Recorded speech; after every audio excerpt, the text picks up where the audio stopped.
लगाए जा रहे हैं हम पर। मैं कबूल करने आई हूँ वो इल्जामात।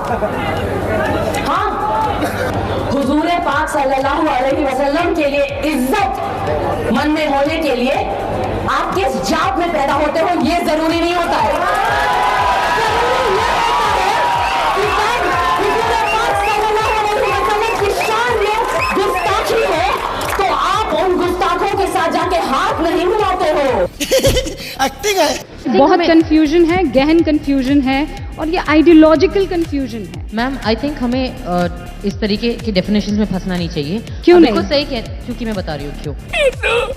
आप बिल्कुल सही कह रही हैं कि 2003 में जो स्टैंडिंग कमेटी थी उसने जो रिकमेंडेशंस किए थे उसमें कई कांग्रेस के लोग भी शामिल थे, लेकिन मैं आपको याद दिलाना चाहूंगी कि 2003 में बीजेपी की सरकार थी, पहली बात। दूसरी बात ना 2003 Let me में finish. One second. Let me finish. अगर आप अभी तक वीडियो को देख रहे हैं तो चैनल को सब्सक्राइब कीजिए और इस वीडियो को ज़्यादा से ज़्यादा शेयर कीजिए। स्वरा भास्कर अक्सर सुर्खियों में रहती है क्योंकि खुद की बेइज्जती कराना एक फैशन बन गया है स्वरा भास्कर के लिए। चाहे वो बीजेपी हो, चाहे वो कांग्रेस हो, चाहे वो अपनी खुद की इंडस्ट्री हो, हर तरफ स्वरा भास्कर अपनी बेइज्जती कराती है। वीडियो को अंत तक जरूर देखें। चैनल पे नए हो तो चैनल को जरूर सब्सक्राइब करें। एक्चुअली रॉन्ग स्टेट से नहीं जाना चाहिए। 2003 second. मनमोहन सिंह के बयान की मैंने पार्लियामेंट में बात की। मैम 2019 ये जो और 20 में स्टैंडिंग आई है। कमेटी है ये मैम 2007 की है जिसकी मैं बात कर रही हूँ। बात सुनिए, ये जो विरोध हो रहे हैं ये 2003 में तो नहीं हुए थे। क्यों नहीं हुआ? उसका कारण था ना क्या? जरूरत ये पड़ी कि आपको वोट बैंक की पॉलिटिक्स खेलनी थी। जब आपने मैम एक second I have a question. No so the question my question. 1 second. अब आप ये कह रही हैं कि पूरे देश में एनआरसी लागू करने की बात, मैं पॉइंट दर पॉइंट आना चाहूंगी। किसने कहा कि एनआरसी लागू हो रहा है? एनपीआर सिटीजनशिप को लेकर नहीं है, एनपीआर सेंसस को लेकर है, वो नागरिकता को लेकर नहीं है। आप क्यों कंफ्यूजन फैला? मैम एनआरसी जी नहीं, हमें नहीं इंटरेस्ट है बार बार नए नए कागजात बनाने का। हमारा पूरा जीवन मैं कागज कह बनाने रही में हूँ वैसे भी बीत रहा है। 2010 में जब एनपीआर हुआ तब स्वरा भास्कर को दिक्कत नहीं हुई। 15 साल से एक्टिविज्म कर रही है तब स्वरा भास्कर सड़कों पर नहीं दिखाई दी। नहीं करी। आपने बोला ना, 15 साल की थी। आपने ये बात बोली है कि मैं 15 साल की उम्र से एक्टिविज्म कर रही हूँ। मैम देखिए, दिक्कत ये है कि 10 साल बाद जब दोबारा एनपीआर हो रहा है मैम, वो इसलिए दिक्कत दे रहा है क्योंकि वो मोदी सरकार की रजीम में हो रहा है। नहीं मैम, दिक्कत ये है एनपीआर नेशनल पॉपुलेशन रजिस्टर है। मैम देखिए, दिक्कत ये है कि एनपीआर जो है वो ऐसे हवा में थोड़ी ना एनपीआर की बात शुरू हो गई। बात कैसे शुरू हुई मैं वही आपको कह रही हूँ। शुरुआत होती है NPR is a regular process. Would you like me to answer your question or you want to just keep that talking? नहीं, मैं सिर्फ आपको समझा रही हूँ। नहीं समझाइए। आप एनआरसी एनपीआर मत कीजिए ना। आप मुझे मत समझाइए। एनपीआर डिफरेंट है। आप मेरा जवाब एनआरसी डिफरेंट है मैम, सीएए डिफरेंट है मैम। आप बिना संदर्भ के ना ये बहुत बेहतरीन तरीके से हम जो है चीजों को भटकाते हैं। बंद करो हाथ जोड़ के। मैं कोई भी जो भी व्यक्ति साउंड माइंड में होगा वो इसके पक्ष में तो कह ही नहीं सकता है, चाहे कितनी भी वो स्वरा भास्कर टाइप्स हो। मगर स्वरा भास्कर को भी 5 बार तो सोचना पड़ेगा। फिर वो बोलेगी कि देखो जी ये हिंदू, ये बड़ा फैशनेबल है। मतलब हाथ में वाइन का ग्लास लेके बीच में लेट करके ये बोलेंगे अच्छा महिलाओं के ऊपर अत्याचार हो रहा है। ये हिंदू तो वही है, थोड़ा सा वाइन बीच में पी लेंगे, बोलेंगे हाँ थोड़ा वाइन पी लेती हूँ, हाँ ये हिंदू में कोई फर्क नहीं। मतलब ये इनकी हिपोक्रेसी इतनी गंदी है, इनकी डबल स्पीक इतनी गंदी है कि खुद ये अपने डबल स्पीक से डरते हैं जी। सही बात। नाइस। सरकार की तरफ पक्ष होना वो पॉलिटिकल पार्टी के वर्कर का काम है। शायद आप होंगे पॉलिटिकल पार्टी के वर्कर, मैं नहीं हूँ। और आप दिग्विजय सिंह का प्रचार करती हैं, कांग्रेस के लोग प्रचार करती हैं, तो पॉलिटिकल वर्कर तो आप पहले हुई, हम लोग तो जर्नलिस्ट हैं, सवाल ही कर रहे हैं। प्रचार तो नागरिक भी कर सकता है।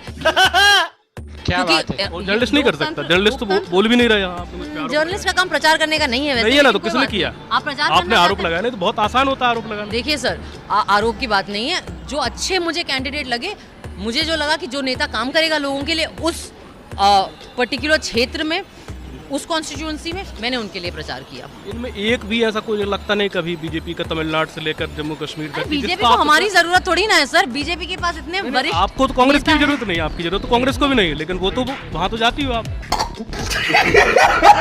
कांग्रेस ने भी इन्विटेशन नहीं दिया। किसी और की जरूरत की बात नहीं है। मुझे जो चीज या जो बात सही लगती है मैं उसके तरफ जाती हूँ। संविधान की आपने बात करी कि सरकार संविधान के बाहर से चल के आई। सर आप ऐसा क्यों प्रतीत कर रहे हैं कि मतलब मैं यहाँ बैठ के इस देश की, ना मैं इस देश का राजा हूँ ना रानी हूँ। आप जिन लोगों को हमारी जनता ने चुन के इतनी बहुमत में वोट दिया ना, ये जो है उनकी तरफ कर उनकी तरफ भी काफी है मैडम, उनकी तरफ भी। Thank you.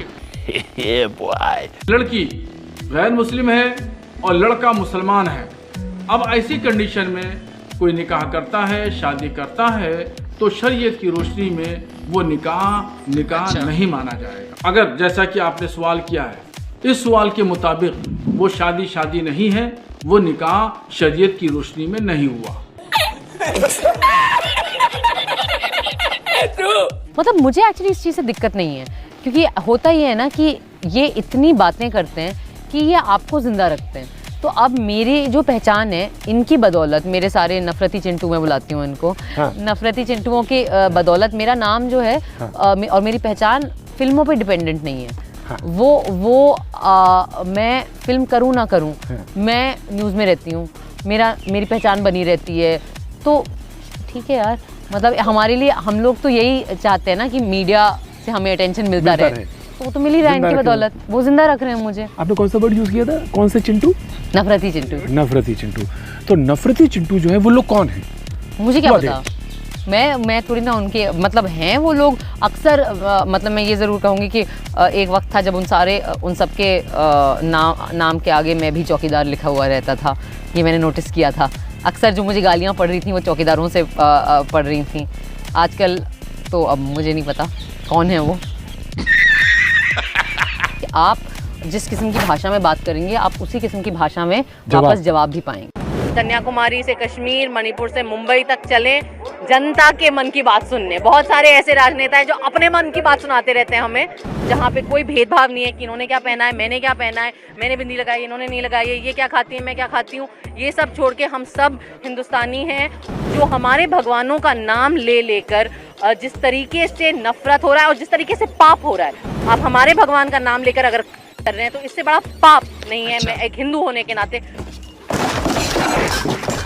ये सरकार का कंसर्न सिर्फ अपनी सत्ता है और अपनी कुर्सी है और अपनी मार्केटिंग करना और फालतू के झूठ फैलाना है। उम्मीद करता हूँ कि ये वीडियो आपको पसंद आई होगी। पसंद आए तो जरूर चैनल को सब्सक्राइब कीजिए, इस वीडियो को ज़्यादा से ज़्यादा शेयर कीजिए, ताकि इसी तरह की वीडियो आपको मिलती रहे और आप आनंद में रहे।